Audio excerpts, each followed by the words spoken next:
2 months ago, we saw the sedan version of the Skoda Superb and it was great. Today we're testing the estate version, but will that make a difference to how it drives? Let's find out. From the front, the car is modern and dynamic and looks just like the sedan. The large sculptural grille and the eyelashes on the headlights really give the car its own personality and make it look just like a unique face. From the side, the car looks dynamic and sporty thanks to its horizontal lines. You can have up to 19-inch wheels, which make the car look even more sporty, and the way that they're set deep into the wheel arches really accentuate the feeling.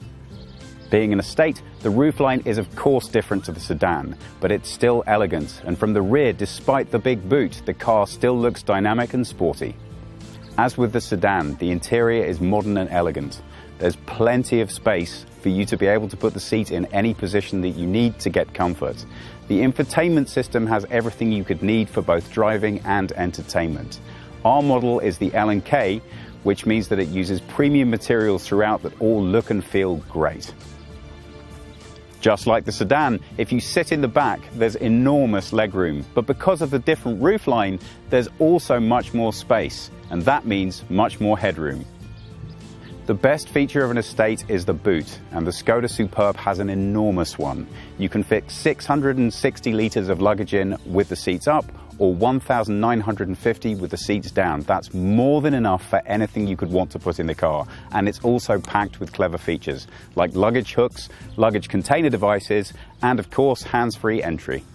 The Skoda Superb has 8 available engines, and they're all Euro 6.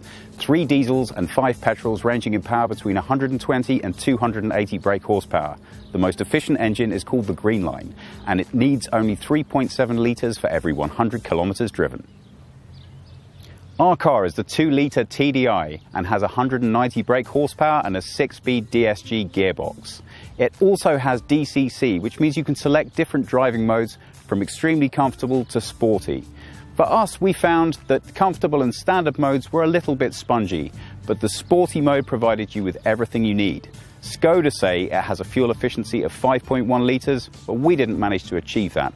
It does, however, have 4-wheel drive, which means that when you're in sporty mode, you have more than enough of a dynamic driving experience.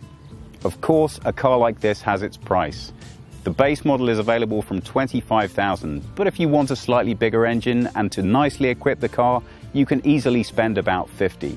The car will be launched to the public in September at the IAA, but if you'd like to order one, they're available now from Skoda dealers. I really do like the car just as much as the sedan, but it has so much more room. As with all estates, you're always a little concerned that possibly the styling will have been messed up with the additional space. But here, not at all.